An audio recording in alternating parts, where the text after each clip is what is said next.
La résolution du Sénat a sonné le temps de la mobilisation pour les parlementaires de toutes les démocraties. Voler au secours de l'Arménie constituait en effet pour nous un impératif d'humanité. L'Arménie est le premier royaume chrétien de l'histoire de l'humanité.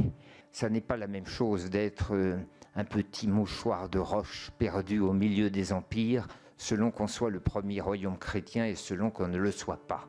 On est un avant-poste, pour prendre un vocabulaire militaire.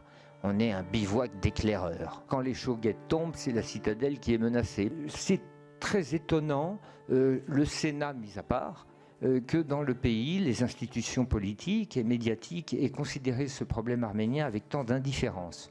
Nous avons éprouvé quelque chose qui est l'incroyable force de la représentation de ce qu'est la France. Alors je sais bien que nul n'est prophète en son pays, mais c'est quand même dommage de devoir faire des milliers de kilomètres pour tout à coup rencontrer dans l'œil de ses semblables une vibration, une émotion à la simple évocation du mot de France. Ça, c'est la représentation de la France. La France sait qu'elle a une représentation, il faudra aussi qu'elle ait une volonté. Je crois que son intérêt serait peut-être de s'occuper de l'éternel, des liens immémoriels, des liens intangibles. Il n'y a pas que le produit intérieur brut, il y a aussi la vie intérieure dans la vie. Moi, je voudrais que la France se montre digne de l'espoir qu'elle fait naître dans certains cœurs, et dans certains cœurs arméniens, et cet espoir dont elle ne sait même pas qu'elle le suscite. Les Arméniens, c'est un peuple phare, c'est-à-dire que dans l'obscurité, il y a une lumière qui est là, et qui vacille et qui nous dit il se passe des choses dans cet endroit du monde qui nous renseignent sur ce qui risque d'arriver un peu plus tard, bientôt, peut-être plus vite que prévu, dans cette Europe qui s'effondre elle aussi. C'est un peu de l'Europe qui est là-bas. C'est un peu de la civilisation judéo-chrétienne qui est, c'est même plus qu'un peu que la civilisation judéo-chrétienne qui se trouve là-bas. Donc je trouve, moi, qu'il y a effectivement à dire qu'il y a là quelque chose qui se passe, qui engage l'humanité. Je le dis, l'humanité. C'est la question de l'avenir de la civilisation judéo-chrétienne qui se pose.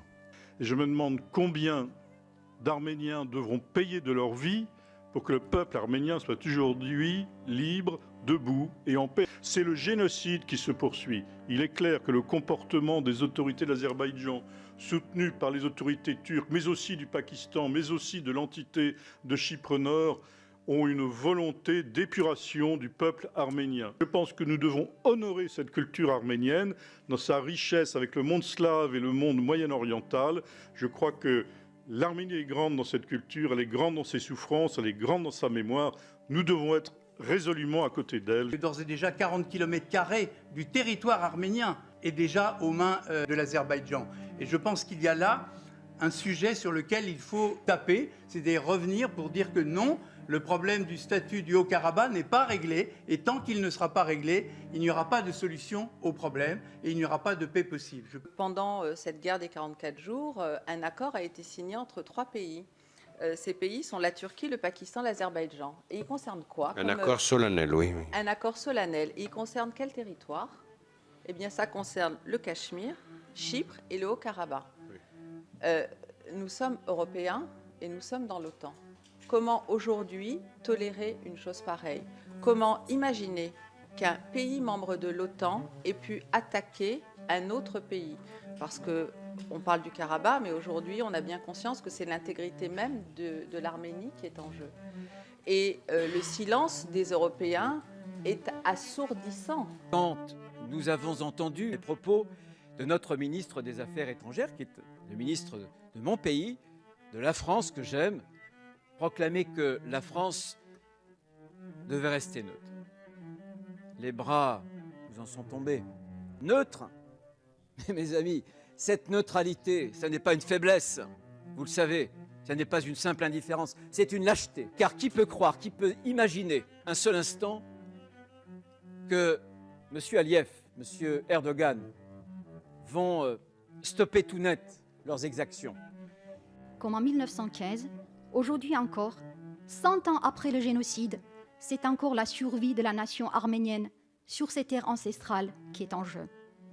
Monsieur le Président, chers sénateurs, très chers amis, je souhaite vous réaffirmer de tout cœur la très chaleureuse, profonde reconnaissance de l'Arménie pour votre engagement, pour votre amitié qui nous est infiniment précieux et sachez aussi infiniment vital.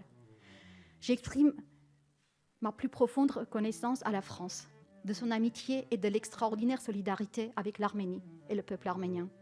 Vive la France, vive l'Arménie et vive l'amitié franco-arménienne.